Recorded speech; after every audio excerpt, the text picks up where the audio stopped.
이 자리에 나와 예배하는 우리 모든 성도님 한 분 한 분이 하나님 안에서 교회 일원으로 마음껏 쓰임 받는 신자 되시길 주님의 이름으로 축원합니다. 현대인들은 농촌보다는 도시를 좋아합니다. 그래서 우리나라 인구를 보면은 거의 950만 정도가 서울에 모여 살아요.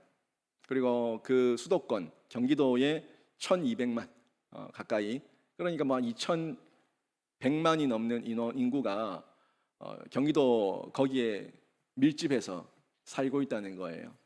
그렇게 모여 사는 이유가 뭐겠어요? 그곳에서 있는 여러 가지 문화의 혜택과 여러 가지 유익을 얻기 위해서 거기에 모여 산다는 겁니다. 근데 거기 가면은 너무 집값도 비싸고 물가도 비싸고, 사실 청년들이 취업을 해서 경기도 서울 쪽으로 가도 뭐 거기가 조금 더 준다고 해요. 더 받아도 뭐예요? 나가는 게 더 많아.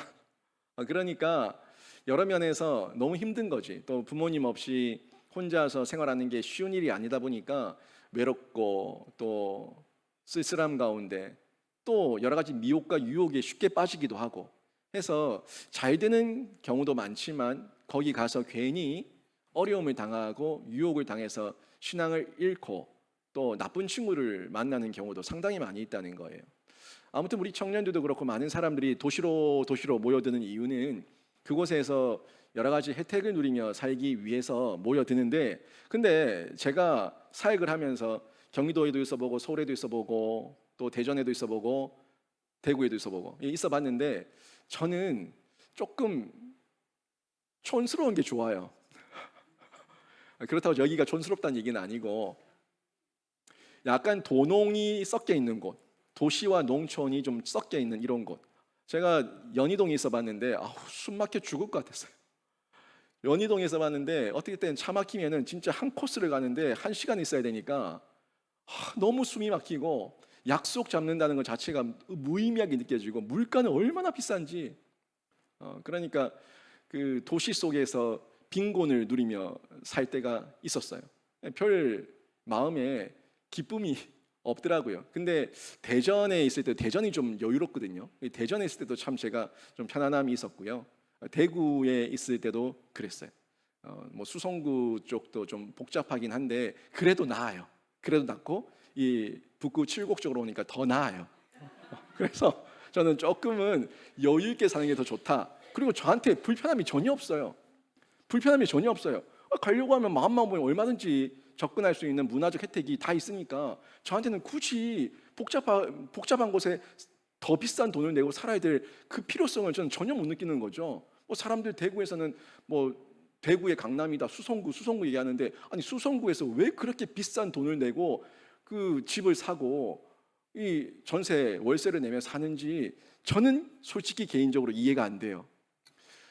조금만 접근성, 요즘 차량과 이 교통편이 얼마나 좋은데 조금만 내가 부지런하게 움직이면은 훨씬 더 여유롭게 살 수가 있는데 왜 그렇게 아둥바둥 살까 하는 그런 마음이 든다는 거예요. 우리 한국은 다른 나라들에 비해 가지고요, 땅이 좁기도 하고요, 땅이 좁아서 이동하는 어떤 거리들, 뭐 도시와 농촌이라고 하더라도 다 그 어떤 광역권이 다 형성돼 있어요. 그래서 조금만 마음 먹으면은 얼마든지 접근을 해서 문화적 혜택을 누릴 수 있는 나라가 우리나라입니다. 외국은 안 그렇거든요. 워낙 땅덩어리가 크니까 뭐 어디 가려고 하면 너무너무 멀리 가야 되기 때문에 이런 부분에서 어려움이 있죠. 근데 우리나라는 안 그래요.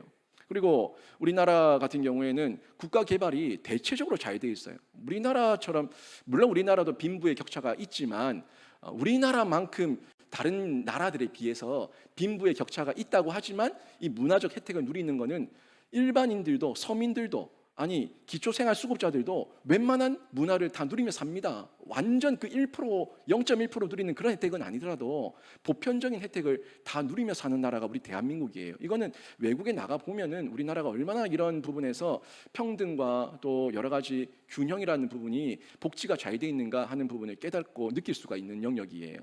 근데 저희 나라는 이렇는데 지금 우리나라 대한민국은 이렇지만 우리나라도 과거만 해도 그렇지 않았어요. 과거만 하더라도 이 도시와 농촌의 이 수준 차이는 엄청났습니다. 엄청난 도시와 농촌의 수준 차이가 있었는데 조선 시대만 한번 생각해 봐요. 조선 시대. 조선 시대만 생각해도 거기는 성 안에 사는 자와 성 밖에 사는 자로 나눠졌습니다. 그러니까 성 안에 사는 사람은 특권층이고 성 밖에 사는 사람들은 보호받지 못하는 사람들이에요.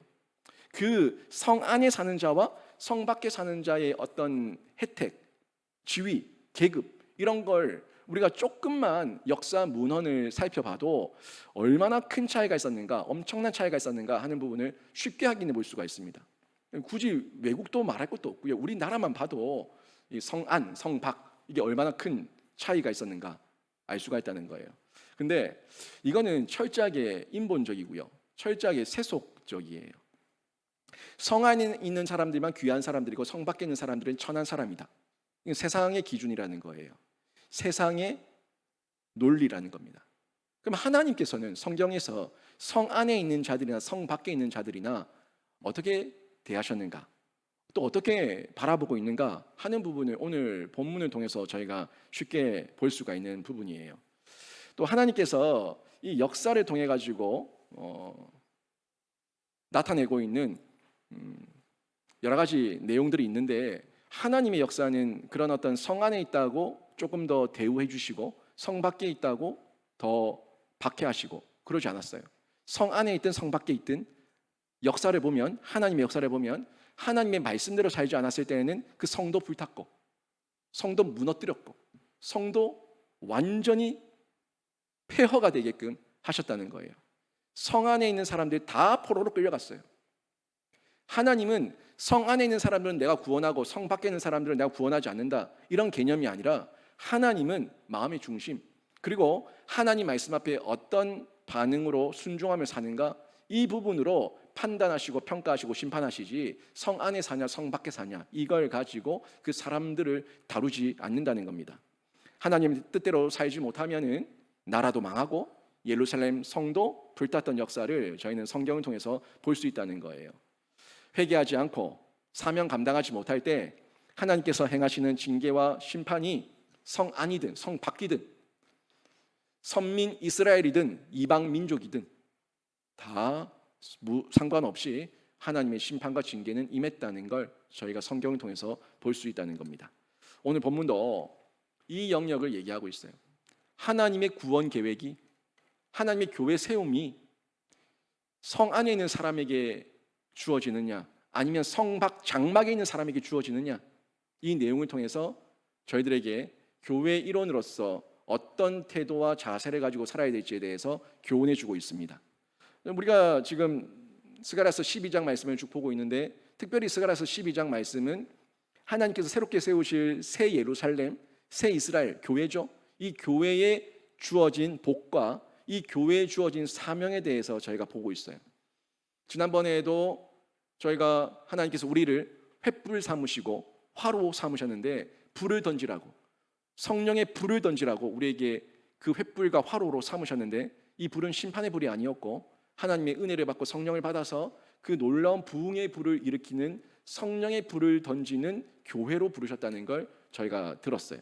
근데 이 내용을 보면은 교회에 임할 복도 볼 수 있는데, 간접적으로는 어떤 걸 볼 수 있냐면 하나님의 말씀대로 살지 못했던 이스라엘, 하나님 말씀대로 살지 못했던 그 선민과 그 교회의 심판에 대해서도 확인할 수가 있다는 거예요. 그러니까 결국 하나님께서 심판해서 멸망할 자, 하나님의 심판 가운데 상을 받을 자, 영원한 영생의 상이냐 아니면 영벌의 이 심판이냐 하는 내용이 아주 정확하게 하나님의 말씀을 통해서 어떤 자들에게 임할지 우리가 유추해보고 확인해보고 정리해볼 수가 있다는 거예요. 오늘 말씀도 마찬가지입니다. 오늘 말씀도 직접적으로는 교회에게 주시는 하나님의 복의 메시지, 은혜의 메시지, 위로의 메시지지만 간접적으로는 그렇지 못한 자들에게 임할 심판에 대한 내용을 저희가 확인해 볼 수가 있습니다. 먼저 이 간접적으로 전달하고 있는 그 내용 가운데 결국 하나님 말씀을 순종하지 않고 따르지 않았을 때 그들이 눈물을 흘리게 된다는 거예요. 예루살렘의 눈물이에요. 예루살렘이 그냥 거룩한 성, 그 자체, 그 땅이 거룩한 성이 아니라 그 성에 살고 있는 사람들이 사명과 책임을 다하고 있을 때 그 성이 거룩한 성으로 하나님께 흠양되고 하나님께 봉헌되는 거예요. 근데 거기에 하나님을 예배하는 성도의 어떤 예배가 없고 제사가 없다면 아무런 의미가 없는 거죠. 결국 그 예루살렘, 옛 예루살렘, 하나님 말씀대로 순종하지 않았던 예루살렘은 눈물을 흘리게 되는데, 이 눈물은 기쁨의 눈물이 아니라 먼저 심판당해서 슬퍼하며 울고 아파하며 울고 저 어두운 곳에서 이를 갈며 우는 그 모습이에요. 그 눈물에 대해서 얘기하고 있는데, 눈물에 대해서는 성경이 여러 가지로 얘기합니다. 일단 저희가 심판에 당해서 울 수도 있고요, 우리가 회개하고 울 수도 있고요, 또 우리가 앞으로 닥칠 장래에 일어날 그 심판에 대해서 두려움 가운데 뉘우쳐서 하나님 앞에 다시 한번 회개하며 통곡하며 우는 그 눈물과 함께 또 다른 눈물은 구원받았을 때 우는 눈물도 있다는 거예요. 이 구원받았을 때 우는 눈물은 기쁨의 눈물이겠죠. 너무너무 기쁘고 감격해서 흘리는 눈물인데, 지금 여기서 먼저 저희가 볼 거는 그런 눈물이 아니라 하나님의 심판을 당해서 하나님의 벌을 받아서 울게 되는 그 눈물에 대해서 먼저 좀 보게 되는데요, 비극적인 눈물이에요. 이 비극의 내용은 다른 게 아니라 예수 그리스도와 연관이 있어요. 결국 교회는 예수 그리스도가 머리이고 예수 그리스도가 드러나는 곳이 교회인데, 그 교회가 예수 그리스도를 잃어버렸어요. 아니, 예수 그리스도를 죽여버렸어요. 그러니까 예수 그리스도를 죽인 것에 대한 그 심판의 대가, 이 대가를 당했을 때, 그 심판이죠, 징계죠, 징계와 심판을 당했을 때 흘리게 될 눈물에 대해서 말씀하고 있는데, 지금 이들은 자기들만의 사상에 빠져 있죠. 하나님 말씀을 정확하게 이해하지 못했고 자기들 좋을 대로 취사 선택했으며 자기들 좋을 대로 해석해서 잘못된 해석의 오류를 범했어요. 그래서 그 가운데에서 결국에 자신들의 전통을 하나님의 말씀보다 더 높이 평가하면서 그 전통 따라 살다가 예수 그리스도를 못마땅히 여겨서 예수 그리스도를 죽이기까지 하지 않습니까? 그 후손들이. 이 후손이 나타났다는 것은 후손이 갑자기 하늘에서 떨어지고 땅에서 솟은 게 아니라 과거로부터 계속 대물림되어 오는 그 신앙의 계대가 바로 되지 못하고 잘못된 신앙, 왜곡된 신앙, 변질된 신앙, 그 종교적인 어떤 행위와 모습들을 배워서 더 타락해버리니까 그 후손이 등장했다는 거예요. 괴물이 등장한 거죠. 다음 세대가 아니라 다른 세대가 등장한 거예요. 더 좋은 모습을 계승 발전하며 더 성숙해가는 모습이 아니라 더 왜곡되고 더 변질된 모습으로 죄성의 말로가 예수 그리스도의 십자가 죽임까지 나타나게 된 겁니다. 이런 상황이 벌어지니까 하나님께서 이 문제에 대해서 내가 짚고 넘어가겠다, 내가 내 독생자 아들 예수를 죽인 것에 대해서 내가 그냥 넘어가지 않겠다, 내가 두 가지로 방침을 세우는데 예수의 죽음에 대해서 내가 이렇게 방침을 세운다. 하나는, 첫 번째가 내 아들을 보고, 내 아들의 죽음을 보고 애통한 자들, 예수 그리스도의 죽음을 보고 애통한 자들, 그 자들에게는 그 죽음의 소식, 그 슬퍼하며 울었던 자들에게는 용서하시겠다는 거예요. 그러니까 그 성에 있고 그 성 밖에 있든 아무튼 그곳에 있었을 때 내 아들 예수가 죽는 그 자리에 있었고 그것을 직때는 입을 다물며 비겁하게 모른 척했던 자들, 하지만 뒤라도 후에라도 슬피 울며 회개하고 뉘우친 자들, 그 자들에게는 용서를 해주겠다는 거예요. 그런데 두 번째는 달라요. 두 번째는 어떤 방식이냐면 내 아들의 죽음에 조직적으로 개입하고 그 죄를 은폐한 세력들과 내 아들이 죽었는데도 아무 일도 없었던 것처럼 회개하지 않고 뉘우치지 않고 여전히 자기 욕심대로 살고 있는 자들, 그 자들은 철저하게 심판하겠다. 이 두 가지의 방침을 세운 거예요. 이게 실제입니다.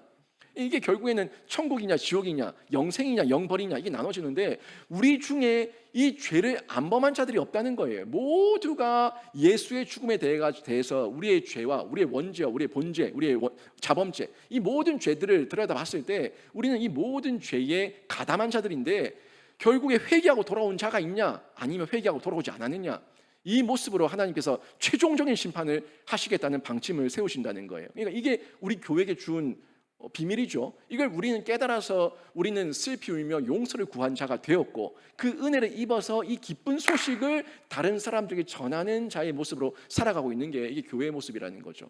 근데 참 우리는 이렇게 예수를 믿어서 참된 평안과 자유와 기쁨을 누리며 용서받은 자답게, 구원받은 자답게 살아가는데 아직까지도 세상을 보면은 자기 잘난 맛에 살고 자기의 잘못이 뭔지도 모르고 그냥 그렇게 죄를 먹고 마시며 사는 사람들이 상당히 많이 있다는 거예요. 그리고 이 내용은 조금 거시적으로 볼 수 있지만 단편적으로 봤을 때 실제 예수님이 죽고 난 이후에 또 부활하신 이후에 승천하신 이후에 실제적으로 예루살렘 땅에 나타났던 그 역사만으로도 이미 그 방침이 세워졌고 그 방침대로 실행되고 있는 것을 저희가 볼 수가 있다는 거예요.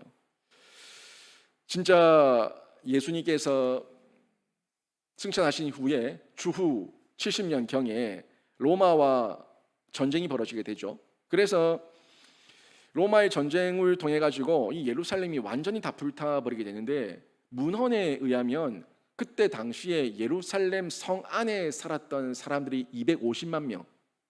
그런데 그 티투스 장군이 와서 전쟁을 벌여서 그 성을 무너뜨렸을 때 그때 학살당한 유대인의 수가 110만 명.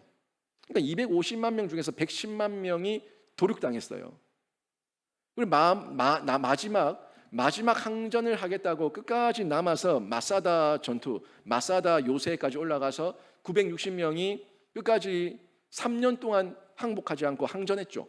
그 3년 동안 항전해서 960명 결국에 로마 군대가 토성을 쌓아서 그 마사다 요새만큼 높이를 토성을 쌓아서 인공적으로 올렸어. 로마 군인이 3년 동안. 그래서 같은 평등한 위치에서 공격을 해서 올라갔더니 960명 다 자결했어요. 마사다 전투 아주 유명한 전투고 유적지 아닙니까? 960명이 결국 3년 동안 끝까지 우리는 로마에 항복하지 않겠다고 항전하다가 자결로 끝났던 전투. 그래서 결국에는 로마에 의해서 예루살렘이 완전히 무너졌던 그 역사를 실제로 가지고 있다는 거예요. 근데 스가랴서 12장은 바로 이 장차 예루살렘에 나타날 이런 가까운 미래와 또 장기적인 미래, 또 앞으로 이 미래 가운데 하나님께서 새롭게 세우실 예루살렘에 주실 복에 대해서까지 이 말씀을 전해주고 있는데, 아까 두 가지 방침 가운데에서 두 번째 회개하지 않았던 자들의 모습은 그 예루살렘 땅에 실제적으로 나타났고, 회개하고 돌아왔던 자들은 하나님 안에서 다시 교회의 일원이 돼서 그 사명을 감당하는 복으로 은혜를 입게 된 거예요. 어떻게 보면 이게 기회가 된 겁니다. 기회가 돼서 하나님 앞에 우리 이방인들, 저와 여러분 같은 이방인들이 주께 돌아오고 열방과 열국 가운데 교회를 세우게 되는 은혜를 입게 되었는데, 어떻게 보면 우리한테는 기회죠. 예루살렘 그 유다인들의 신앙 없는 종교적 행위가 하나님의 진노를 사서 그 촛대를 옮기셔가지고 우리에게 그 기회가 주어졌는데, 우리에게는 영광스러운 기회고 영광스러운 은혜예요. 근데 우리도 그 유다인들을 저주받은 민족으로만 볼 것이 아니라, 오늘 내용 제가 얘기할 건데, 저주받은 민족으로만 볼 것이 아니라 이제는 그 촛대를 물려받아서 교회의 일원이 되고 교회의 사명을 받은 우리가 그들까지도 품어야 되는 그런 사명을 가지고 있다는 거예요. 진짜 교회를 세워나가야 됩니다. 참된 교회를 세워나가야 된다는 거예요.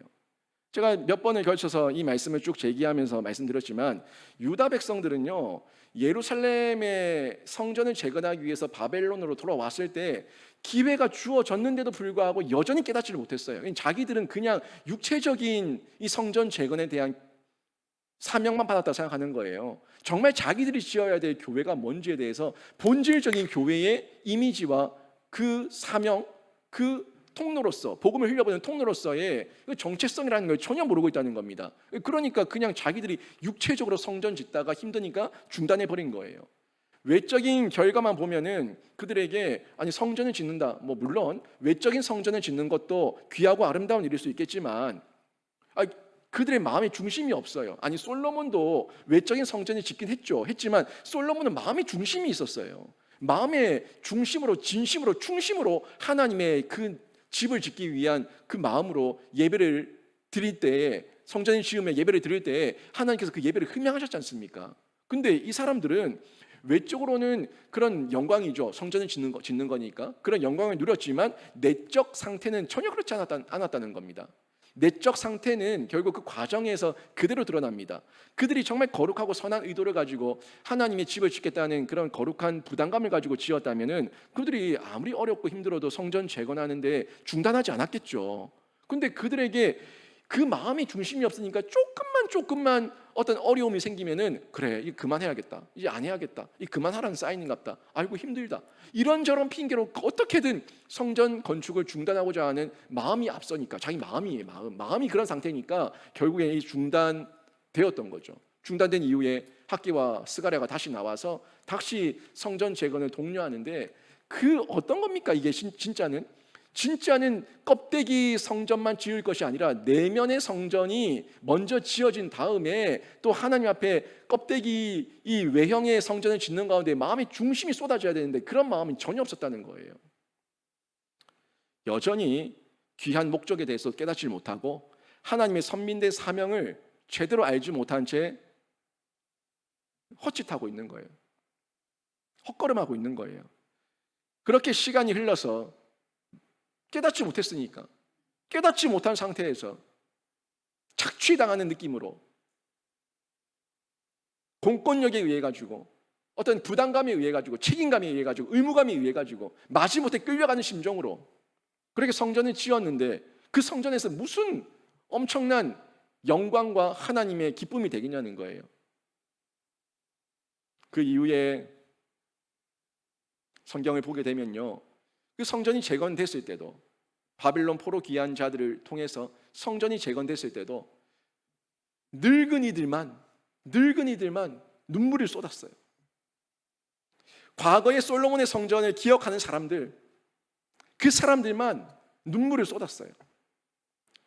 어떻게 보면 그들 후배들의 자녀들에게, 자손들에게, 그 후배들에게 이 마음의 중심과 그들이 예수 그리스도 하나님을 만나는 어떤 그런 체험적인 인격적인 마음의 동기 없이 그냥 성전을 지었더니 결국에는 세대가 바뀌면 금방 왜곡돼 버리는 거예요.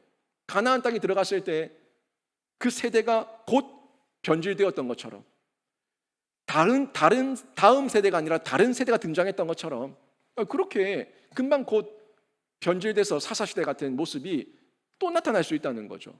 실제가 됐고요. 그 이야기는 결국은 그 후손들이 예수님께서 메시아로 이 땅에 오셨을 때 예수를 십자가에 못 박기까지 한 거 아닙니까? 지금 이 시대가 저희가 이런 역사적 환경과 내용들을 점검하면서 정말 울어야 될 때예요. 울어야 될 때입니다. 하나님, 제가 성전을 짓기를 원합니다. 교회를 세우기를 원합니다. 이 교회, 저부터 제 내면에 먼저 세워지게 하여 주시고, 이 교회 공동체 가정 안에서, 우리 영신교회 안에서, 모이게 한 교회 안에서 그 교회를 든든히 세워나가며 예수 그리스도를 머리로 한 그 교회 일원으로서 저희가 쓰임받도록 도와주시옵소서. 저만 쓰임받는 것이 아니라 내 자녀들이 쓰임받고, 내 제자들이 쓰임받고, 우리 교우들이 쓰임받고 함께 쓰임받는 교회를 세워나가게 해 주시옵소서. 정말 기도해야 될 때입니다. 그런데 이런 부분에 대해서 그저 자기의 기복적인 종교, 그냥 자기 눈앞에 나타난 어떤 당장의 금은보화, 이런 것에만 마음 빼앗겨버린다면 우리가 어떻게 되겠습니까? 우리 다음은 다음 세대가 아니라 또 우리보다 더 변질된 다른 세대가 나올 수밖에 없는 거예요. 예레미야가 바빌론에 의해서 예루살렘이 멸망한 이후에 애가를 지어 불렀죠. 애가를 지어 불렀을 때 예레미야가 애가 2장 18절에서 이렇게 기록하고 있어요. 보세요. 그들의 마음이 주를 향하여 부르짖기를, 딸 시온의 성벽아, 너는 밤낮으로 눈물을 강처럼 흘릴지어다. 스스로 쉬지 말고 내 눈동자를 쉬게 하지 말지어다. 예레미야가 그 안타까운 심정으로 이렇게 애가를 지어 불렀어요. 마음을 주를 향하여 부르짖기를, 마음을 땅에 두지 말고 하나님께 두고 마음을 주를 향하여, 하나님을 향하여 부르짖기를, 밤낮으로 눈물을 강물처럼 흘리고 쉬지 말고, 내 눈동자를 쉬지 말고 끊임없이 이 참상을 보고, 이 폐허된 것을 보고 왜 이렇게 되었는가 울며 회개하며 뉘우치고 하나님 앞에 부르짖으라고 예레미야가 얘기하고 있는 거예요. 여러분 보세요. 정말 껍데기만 보지 말고 이 자유 대한민국의 방종의 이 껍데기만 보지 말고 무너진 여러분 자녀들의 심령을 보세요. 무너진 이 다음 세대의 심령을 보세요. 무너진 이 시대의 심령을 보시고 여러분이 지금 영적으로 먼저 우시기를 바랍니다. 울어야 될 때입니다. 지금 울어야지 저희가 성전 재건을 중단하지 않고 지금 우리부터 내 마음의 중심으로 하나님을 사랑하는 마음으로 내 내면의 성전을 세우고 우리 다음 세대의 성전을 세우고 우리 교회 공동체의 성전을 세우며 하나님 나라의 성전을 세우는 일에 중단 없이 계속해서 사명 감당하게 될 줄로 믿습니다. 울어야 될 때입니다. 회개하고 뉘우친 자들 우리잖아요. 하나님의 용서를 받은 자들 우리잖아요. 우리가 그들을 품고 기도해야 되는 거예요. 여러분, 예레미야의 이 부르짖음 남유다가 망할 때나 포로 귀환 후 돌아올 때나 지금이나 여전합니다. 여전히 우리가 부르짖어야 되는 거예요. 교회의 타락은요, 하나님 앞에서 자신의 죄인됨을 인정하지 않는 그 모습, 눈물을 잃어버렸을 때 그때부터 교회는 타락한 거예요. 눈물이 메말랐을 때 다음 세대를 보고 내 자녀를 보며 애통한 마음, 민망한 마음, 내 영혼, 내 자녀들을 봤을 때 이 마음에 애달픈 마음, 그 마음이 없을 때 내 자녀의 영혼을 보고 우는 눈물이 끊어졌을 때 그때부터 소망은 없습니다. 더 이상 가정에 교회는 없습니다. 여러분 자녀들을 보고 우세요. 저도 우리 영신교회 성도들을 보며 웁니다. 울어야 돼요. 울어야지 그들이 돌아올 수 있는 거예요. 자기 모습이 애처로워서 울지 마세요. 세상 눈으로 황무지, 척박한 땅, 광야, 악월 골짜기, 그 세상의 상황, 내 쪼글쪼글해지는 내 겉모습, 이 모습 보면서 초라해서 애처로워서 울지 마시고 자기 내면에 있는 추한 죄와 악이 있음에 우시고 내가 죄인이라서 슬피 우시고 또 그리스도 안에서 구원받았음에 기뻐 우는 신자가 되시길 주님의 이름으로 축원합니다. 저희가 그렇게 울라고 구원받은 백성이에요. 우리가 어떤 존재였습니까? 우리는 성 안에 있던 사람들이 아닙니다. 우리는 성 밖에 있던 사람들이었어요. 우리는 하나님 안에서 외인이었어요. 그 혈통 안에서 외인이었어요. 우리는 성 안에 있던 사람들이 아니라 성 밖에 장막치고 있던 이방인들이었다고, 나그네였다고. 근데 그들에게, 우리에게 촛대를 옮기셔서 이제는 그 성 안에 회개하지 않았던 그 영혼들까지 품을 수 있는 특권을 주셨는데 이 엄청난 은혜 아닙니까? 오늘 그 말씀 얘기하고 있어요. 유다 장막을 먼저 구원하시겠다고. 유다 장막을 구원하시는데 먼저 구원하시겠다고. 우리 성 밖에 있는 우리를, 아니 왜? 성 안에 있는 사람들이 못하니까, 사명을 못 깨달으니까, 정체성을 모르니까 너희는 안 되겠다. 하나님께서 그 촛대를 옮기셔서 성 밖에 유다 장막, 그 밖에 있던 사람들에게 구원을 먼저 허락하셨다는 거예요. 오늘 말씀 다시 봅니다. 이 말씀 기억하면서 7절, 8절 말씀 보세요. 여호와가 먼저 유다 장막을 구원하리니 이는 다윗의 집의 영광과 예루살렘 주민의 영광이 유다보다 더하지 못하게 하려 함이니라. 그날에 여호와가 예루살렘 주민을 보호하리니 그 중에 약한 자가 그날에는 다윗 같겠고 다윗의 족속은 하나님 같고 무리 앞에 있는 여호와의 사자 같을 것이라. 여기 보니까 지금 7절 8절에 예루살렘의 주민, 또 예루살렘의 주민 이렇게 두 번이 나왔어요. 예루살렘이 두 번 나왔죠. 그 다음에 우리 지난번에 봤지만 6절 바로 위에 부분 한번 보시면요, 위에 부분 뒷부분에 우리를 횃불과 화로가 되게 하시겠다는 말씀하신 이후에 뒷부분에 보면은 모든 민족을 불사를 것이요 예루살렘 사람들은 다시 그 본 곳 예루살렘에 살게 되리라. 그러니까 이게 얘기하고 있어요. 그러니까 여기서 지금 6절에도 예루살렘이 두 번 나왔어요. 7절에도 예루살렘이, 물론 뒤에 주민이라 붙었지만 예루살렘이 두 번 나왔어요. 예루살렘이 나오는데 이 두 가지 의미가 있어. 6절도 마찬가지고 7절도 마찬가지고, 앞에 나온 예루살렘, 뒤에 나온 예루살렘, 이 예루살렘에 두 가지 의미가 있다는 거예요. 예루살렘을 얘기할 때 그냥 예루살렘이라고만 바라보시면서 그 문자적으로 저 중동에 있는 예루살렘으로만 이해하지 마시라고요. 이 예루살렘 안에는 엄청난 시온이라고 하는 그 뜻 안에 있듯이 시온이 예루살렘인데 그 시온이 우리에게 어떤 의미인지 여러분 알지 않습니까? 그 시온이 꼭 저기만 얘기하는 게 아니잖아요. 저 천국도 시온성이고 우리 안에 그 시온이라고 하는 것에 대해서 보이는 것과 보이지 않는 것에 대한 의미가 두 가지가 있다는 거예요. 근데 보시면 먼저 앞에 나왔던 7절이죠. 7절에 나왔던 또 6절에서도 앞에 나왔던 그 예루살렘은 눈에 보이는 예루살렘이에요. 눈에 보이는 예루살렘. 이 눈에 보이는 예루살렘은 유대인들인데 회개 전이에요. 회개 전의 예루살렘, 회개 전의 유대인들 이 얘기고요.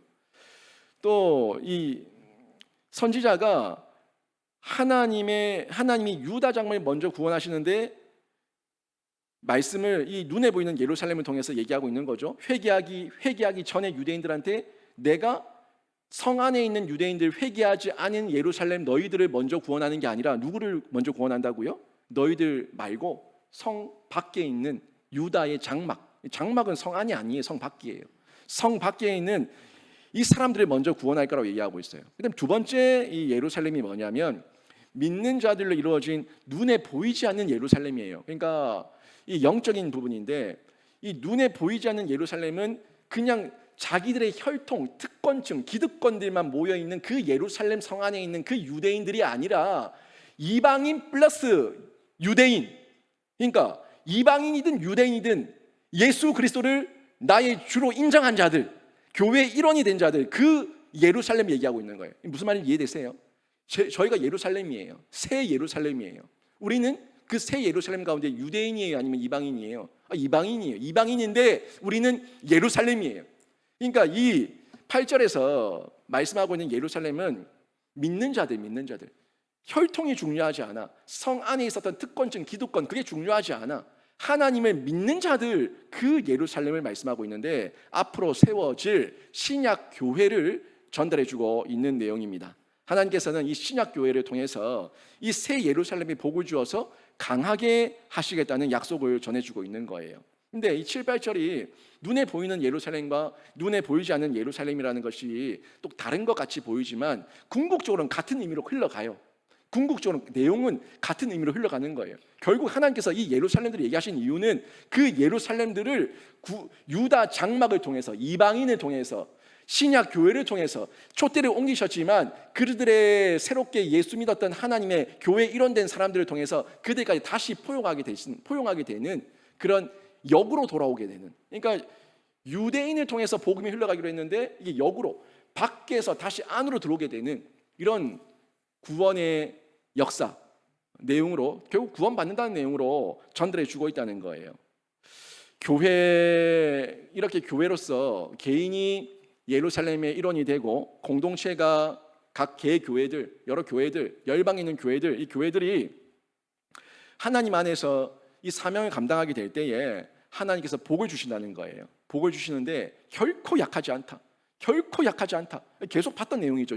스가랴서 12장에서 우리를 불을 던지는 횃불이 되게 하시고 화로가 되게 하시고 하나님께서 우리를 강하게 하신다는 거예요. 오늘 본문도 그 내용 하고 있는 거예요. 얘기하고 있는 겁니다.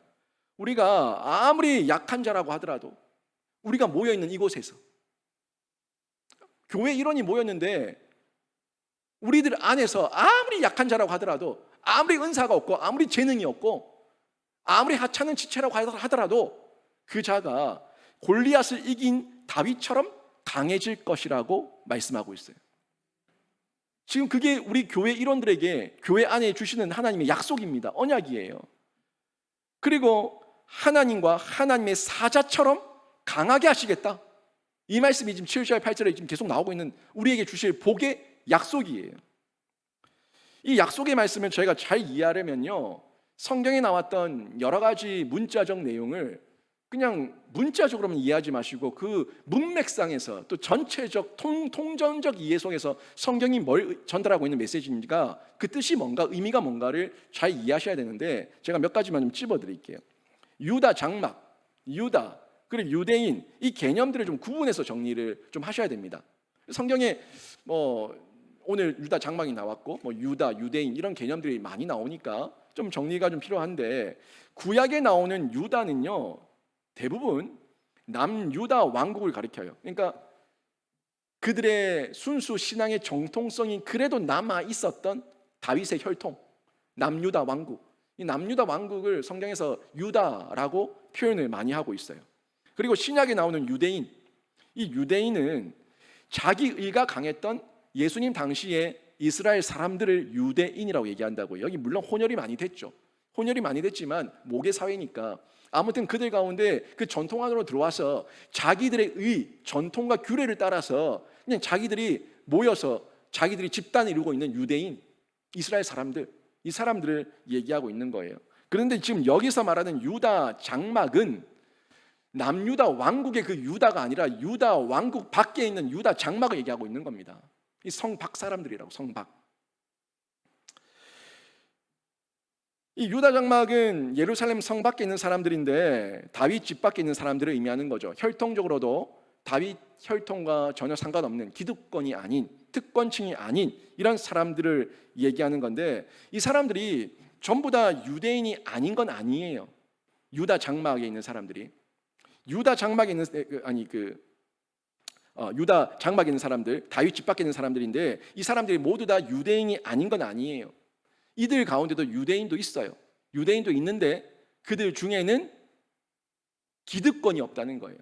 기득권이 없고 또 기득권에 매이지 않았고 하나님 말씀 앞에서 왜곡된, 변질된 그런 모습 가운데 깊이 관여하지 않았다는 거죠. 근데 성 안에 있는 사람들은 달라요. 종교 지도자들, 바리새인들, 서기관들, 사두개인들, 열심당원들, 이 사람들은 다 하나같이 기득권 세력들이죠. 기득권. 그러니까 하나님께서 결국 유다 장막, 이 다윗 집 밖에 있는 사람들을 먼저 구원하신다는 얘기는 다윗 집의 영광과 예루살렘 주민의 영광이 유다 장막 사람들보다 더하지 못하게 하겠다는 거예요. 무슨 말? 성 안에 있던 사람들이 성 밖에 있던 사람들의 영광보다 못하게 하겠다. 너희는 성 안에 있으면 영광을 누리겠다고 얘기했지만, 아니, 내가 성 밖에 있는 사람들을 더 존귀해서 높여서 성 안에 있었던 너희들을 부끄럽게 하겠다는 거예요. 이 말씀이에요, 이 말씀. 과거 이 장막이라는 건 저희가 잘 알다시피 텐트 아닙니까? 지금도 저희가 캠핑을 가면 텐트를 치지만 안정된 나무나 돌로 지은 건축된 집이 아닙니다. 그냥 유목민이나 피난민들이 잠시 임시 거처하는 곳이 텐트, 이 장막이에요. 그러니까 성 안의 사람과 성 밖에 사는 사람들의 그 수준에는 엄청난 큰 차이가 있었다는 거죠. 그리고 성 안에 있던 사람들, 이 사람들은 주로 귀족들이었고 부자들이었고 특권층이었고 지도자들이었어요. 그래서 부르주아라는 단어가 딴 데서 나온 게 아니라 성 안에 있는 사람이라는 프랑스어예요. 프랑스의 부르주아가 도시국가가 있을 때, 과거에는 도시국가가 많았으니까 그 도시국가의 특권층 주민들, 이 사람들을 부르주아라고 했어요. 성 안에 있는 사람들. 근데 이거를 지금은 이 사회주의 체제에서 우리 자본주의와 민주주의, 이 시장 경제를 비아냥거리는 말 가운데 기업가들을 비아냥거리는 말로 부르주아라는 식으로 비아냥거리는 용어로 쓰고 있죠. 성 안에 있는 사람들, 이런 사람들이었는데 하나님께서는 이 성 안에 있는 사람들을 통해서 구원이 흘러가게 하는 것이 아니라 소외됐지만 성 밖에 있던 사람들, 이 사람들을 먼저 구원해서 성 밖에서 성 안으로 구원이 흘러가게 하시겠다는 메시지를 전하고 있다는 겁니다. 그 이유가 뭐겠습니까? 성 밖에 장막에 있던 사람들을 먼저 구원하시는 이유가 뭘까요? 우리가 더 거룩해서, 우리가 뭐 대단해서, 우리가 더 화려해서, 우리가 뭐 엄청난 능력이 있어서? 아니에요. 그런 능력이 있어서가 아니라 결국에 성 안에 있던 사람들이 더 큰 죄 가운데 있었기 때문에, 더 많은 죄 가운데, 더 심한 변질과 왜곡과 죄악 가운데 있었기 때문에 알면서도 하지 않았고 그것을 도리어 역으로 이용해서 하나님을 이용하려고 하는 이런 종교적 모습, 이런 모습들 때문에 하나님께서 성 밖에 있는 사람들을 먼저 구원하시겠다는 말씀을 전해주고 있다는 겁니다. 예루살렘 주민과 다윗 집안 사람들은요, 자부심이 굉장히 강했어요. 율법도 껍데기, 외형으로는 아주 엄격히 지켰어요. 이 바리새인들처럼. 그런데 그 행위가 자신들이 의가 되어서 스스로 의롭다 생각하고 있는 거예요. 우리는 이렇게 하기 때문에, 이런 행위를 하기 때문에 의롭다, 그러니까 우리는 멸망당하지 않을 거다, 우리는 구원받는다라는 그런 착각 가운데 있었다는 거예요. 자기 의, 그 의가 구원의 이유라는 거죠. 우리는 그게 아닌데, 하나님께서 그렇게 스스로 의롭다는 자들보다 이 바리새인, 떳떳하게 고개를 쳐들고 저는 금식하고 저는 11조를 하고 저는 기도를 하고 저 세리 같지 않음에 감사합니다 라고 얘기했던 그 바리새인들은 구원받지 못하고, 하나님께서 그 세리를 도리어 기둥 뒤에 숨어서 고개를 숙이고 감히 고개를 들지 못하며 가슴을 치며 울고 있는 그 세리에게 도리어 기회를 주시고 은혜를 베푸시고 구원의 역사를 베푸신다는 거예요. 세리같이 가슴치며 자신이 죄인임을 인정하며 은혜를 사모하는 자에게 하나님께서는 더 큰 은혜를 베풀어 주시는데, 저희가 그런 이방인이었고 세리였는데 구원받았기 때문에 우리는 예레미야 애가의 말씀처럼 더 울어야 되고 더 슬피 울고 더 기뻐 울고 더 울면서 하나님께 사명받음에 감사하며 불러주심에 감사하며 맡겨주심에 충성하는 그런 일꾼으로 살아가야 된다는 거죠. 여러분, 반면에 유다 장막에 거하는 자들, 우리 같은 사람들, 그들과는 다르게, 바리새인들과는 다르게 많이 배우지도 못했어요. 성 안에 있는 사람들처럼 율법을 그렇게 달달달 외우면서 잘 알지도 못해요. 그런데 우리 안에는 뭐가 있냐면, 하나님께서 나를 구원하셨다, 하나님께서 나에게 은혜를 베푸셨다, 하나님 말씀이 확실하다, 이 확신 가지고 믿으면서 어떻게든지 내가 죄인이지만 더 죄를 짓지 않으려고 하는 애쓰는 모습, 성화죠. 이 성화의 삶을 치열하게 자기 십자가, 자기 부인하며 살아내려고 하는 그 모습이 있다는 거예요. 근데 그들은 그게 없다는 거지. 너무 떳떳하다는 거지. 너무 자기 의에 빠져 있다는 거죠. 이게 우리 가운데도 나타날 수 있어요. 하나님, 제가 우리 교회 중직인데, 내가 모태로부터 예수를 믿었는데, 내가 이만큼 했는데, 내가 저만큼 했는데 저는 절대 지옥 안 갑니다 라고 얘기하는 그 의가 있다면 그게 이 성 안에 있는 부르주아들이 되는 거고, 결국 하나님께 버림당할 수 있다는 거예요. 바리새인이 되는 거예요. 하나님은요, 가난한 심령으로 기도하는 자들, 애통한 심령으로 바른 양심을 가지고 하나님 앞에 울며 세리처럼 기도하는 사람들, 그 사람들을 사랑하셔서 그들에게 말씀을 먼저 깨닫게 하시고 말씀에 먼저 순종하게 하시고 또 말씀을 먼저 다른 이들에게 전하게 하셔서 우리를 그 성 밖에 장막에 있던 사람들을 하나님의 구원 사역의 동력자로 쓰실 줄로 믿습니다. 우리가 그 사명, 그 깨달음 가지고 자신 있게 담대하게 나가서 화로입니다, 횃불입니다, 제가 성령의 불을 던집니다, 저에게 주신 그 불 저도 받아 누리고 저도 다른 사람들에게 불을 던지니 하나님 함께 타오르는 교회의 불길이 되게 해 주시옵소서. 이 마음으로 저희는 사역을 감당해 나가는 거예요. 예수님의 선택과 예수께서 세우신 교회도 보세요. 예수님의 선택과 교회를 보면은 예수님께서 어떤 사람들을 세우시고 선택하셨고 또 어떤 사람들을 통해서 교회를 세우셨는지 저희가 명백히 알 수가 있습니다.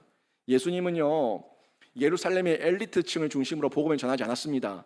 갈릴리 사람들을 중심으로 복음을 전했는데, 그 갈릴리가 성 밖 사람들이에요. 성 밖에 버려진 땅, 사람들이 쳐다보지 않던 땅, 귀히 여기지 않던 땅, 괄시하던 땅, 멸시하던 땅이었어요. 그곳에서 예수님께서는 중심으로 복음을 전하셨어요. 예루살렘 사람들의 마음이 더 교만했기 때문에 예수님은 갈릴리에서 먼저 복음을 전하셨다는 겁니다. 이 예루살렘 성 안에 있었던 사람들은 지나치게 자기중심적이었고요, 자신들의 구원을 당연하다고 받아들였어요. 신자에게 당연한 건 없습니다. 우리 신자에게 구원이 당연한 건 아무것도 없어요. 전적인 하나님의 은혜와 선물인 줄로 믿습니다. 탕자의 비유도 보세요. 탕자의 비유도, 예수님께서 말씀하셨던 탕자의 비유도 결국에 큰 아들과 작은 아들을 얘기하고 있는데, 이 큰 아들은 성 안에 있는 자들이고 이 탕자는 성 밖에 있는 장막에 있는 사람들이에요. 그 비유예요. 굳이 딱 얘기하면은. 이 두 아들이 나오는데, 큰 아들은요, 아버지 곁에서 성실하게 농사를 지으며 살았던 데 비해서 작은 아들, 미리 유산을 받아서 외국에 나가서 허랑방탕하게 다 탕진해 버렸습니다. 그런데요, 이 껍데기만 딱 보면은 큰아들이 잘한 것 같아요. 큰아들이 효자인 것 같아요. 그런데 아버지는요, 작은 아들이 회개하고 돌아왔을 때 크게 환영하면서 새 옷을 입혀주고 반지를 끼워주고 큰 잔치를 베풀어 줍니다. 근데 큰아들은 이 일을 기뻐하지 않죠. 기뻐하지 않아요. 아니, 왜 저 자식을 위해서, 저 자녀를 위해서 잔치를 베풀어 줍니까? 저를 위해서는 지금까지 송아지 한 마리 잡지 않았는데 왜 저 아이를 위해서는 옷에다가 신발에다가 가락지에다가 잔치까지 왜 이러십니까? 정말 아버지 저한테 이러실 수 있습니까? 이렇게 아버지 이야기 따지죠. 이 큰아들은 구원의 소중함을 몰랐어요. 품어줘야 될 자가 품어주질 못할, 자기는 당연히 누려도 되지만 저 사람은 누리면 안 된다는 선민의식, 자기의 기득권 의식, 그 의식으로 똘똘 뭉쳐 있었던 아들이었습니다. 이 사람이 바로 성 안에 있는 예루살렘 주민과 유대인들이었어요. 큰아들이 그 비유에 묻어있는 내용이에요. 큰아들이 무슨 특별한 죄를 더 지은 건 없어요. 나가서 죄를 짓고 하나님을 거역하고 율법을 어기고 규례를 어기고 아버지를 반역하고, 그런 죄는 아니었어요. 근데 그 큰아들의 죄는요, 껍데기에 있지 않고 어디 있었어요? 내면에 있었어요. 더 교만하고 더 당연한 것으로 여기고 더 이 부분에 있어서 하나님 앞에서 감사함으로 여기지 못하고 내 의다, 당연히 내가 한 것은 내가 받는 것이고 아버지의 것은 당연히 내 것이고, 이런 교만 가운데 있으니까 누군가에게 나눠주고 거저주고 베풀고 흘려보내고 사랑하고 위로해주고 격려해주고 안아줄 수 있는 포용력 1도 없었다는 거예요. 그러니까 자신의 아버지가 얼마나 위대한 분인지 모릅니다. 자신이 아버지 집에 거하고 있는 것이 얼마나 큰 축복인지 전혀 깨닫지를 못합니다. 그저 당연히 내가 누려야 될 내 의로만 여기고 있는 거예요. 이 비유의 말씀에서 명백하게 우리가 조금만 더 폭넓게 지경을 넓혀 해석하면은 이 큰아들은 성 안에 있는 예루살렘 주민과 유대인이었다는 것을 확인할 수가 있어요. 반면에 탕자는 유다 장막에 살던 자입니다. 버려진 자, 잊혀진 자, 아무도 기억하지 않던 자, 큰아들은 무시하는 자, 이제는 제발 돌아오지 마라, 내 곁에 오지 마라, 그렇게 외면하던 자, 다만 하나님만 기다리고 있었어요.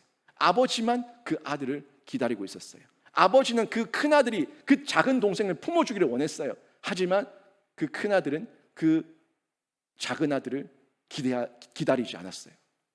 탕자예요, 탕자. 둘째 아들이에요. 하나님은 사람의 종교성 같은 표면적 경건의 촉도로 구원하지 않으십니다. 하나님께서는 사람이 진심으로 하나님을 사랑하며 그 말씀대로 살기를 원하느냐, 정말 네가 하나님을 사랑하느냐, 내 말씀대로 순종하기를 원하느냐, 이 마음의 중심을 중요하게 보신다는 거예요. 하나님 아버지의 마음은요, 예수님의 사역과 당시 모습을 통해서 그대로 다 드러나고 예수님의 비유와 예수님의 가르침을 통해서도 하나하나 다 아버지의 마음이 어떤 마음이고 선지자를 통해서 스가랴를 통해서 외쳤던 내용이 어떤 의미였는지, 어떤 예언이었는지 우리가 확인해 볼 수가 있습니다. 당시 랍비들, 성 안에 있었던 기득권 랍비들, 이 랍비들은 예루살렘의 엘리트들을 제자로 뒀습니다.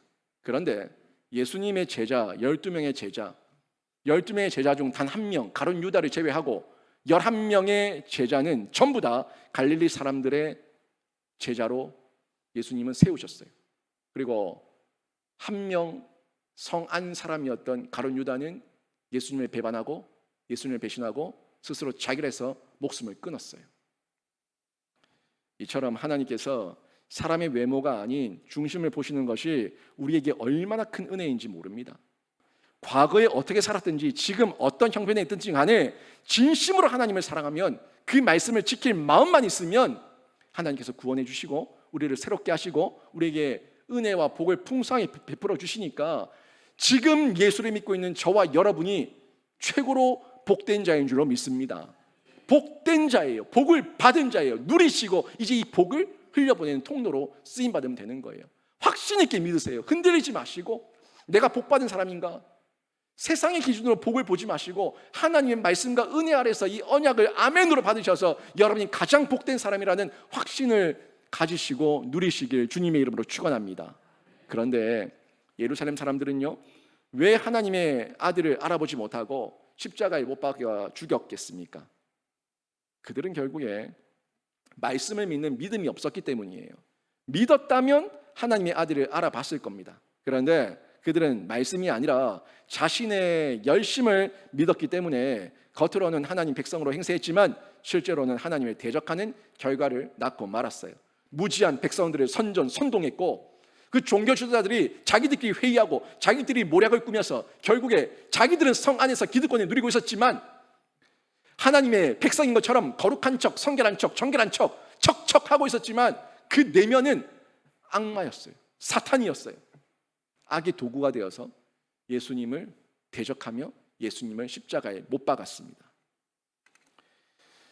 그 중에 한 명이 사도 바울 아닙니까?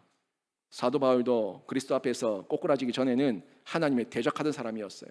머리로는 바리새인이라서 하나님에 대해서 너무 많이 알고 있지만 종교 생활도 모든 게 철두철미하게 하나같이 율법을 다 지키고 있었지만 실제는 하나님이 아닌 자기의 지식과 자기의 의를, 자기의 열심을 신봉했던 사람, 그 사람이 바울 아닙니까? 바울 되기 전에 사울, 그 사울 아니에요? 이런 자가 예수를 만나니까 이제는 자기가 뛰쳐나와서 자원에서 유다 장막 사람이 되어서 이방으로 뛰어나가서 이방의 빛이 되고 이방의 선교사가 되어서 그곳에서 그 다 유다 장막에 있는 사람들, 이방인들, 나그네들, 고아와 과부들, 하나님 안에서 외인인 사람들, 그 사람들에게만 복음을 전하기로 작정하지 않습니까? 결심하지 않습니까? 자기가 깨달으니까 내가 지금까지 성 안에서 특권을 누렸던 이유가 성 밖에 있는 저 사람들에게 복음을 전하라고 주셨는데 내가 이 복음을 전하지 못했는데 내가 이제는 이방인의 사도를 자처하며 나가서 유다 장막에 있던 사람들에게 복음을 전하겠다. 뛰쳐나간 거예요. 교회를 세운 거예요. 열심히 세운 거예요. 여러분, 복음은 불신자에게만 필요한 것이 아닙니다. 신앙생활에 열심히 하는 우리 모두에게 매 순간 필요합니다. 성경을 통해서 보십시오.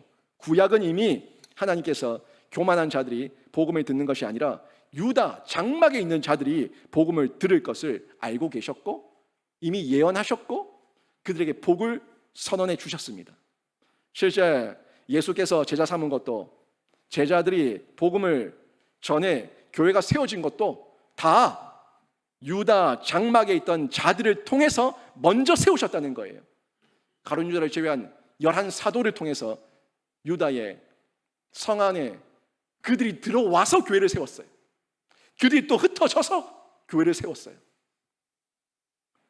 그리고 그 복음이 유다 장막도 저 멀리 떨어져 있는, 너무너무 멀리 떨어져 있는 이 극동, 이 한반도, 이 조선 땅, 우리에게까지 복음이 전해져서 우리가 그 유다의 장막으로 하나님께 부름받고 교회의 일원이 되었습니다. 이제 장막에 있던 우리가 새 예루살렘의 그 교회의 일원이 되었음에 집중하시고, 제가 왜 외인이었습니까? 제가 왜 장막에 있었습니까? 제가 왜 성 밖에 있었습니까? 이런 것 따지지 마시고 지금 이 순간 저와 여러분이 하나님께 부름받은 교회의 일원이 되었다는 것에 집중하시고 감사하시면서 더욱더 교회의 일원으로서 교회에게 주신 횃불과 화로, 성령의 불을 던지는 사명을 감당하셔서 주께 칭찬받고 그 지경을 확장해 나가시길 주님의 이름으로 축원합니다.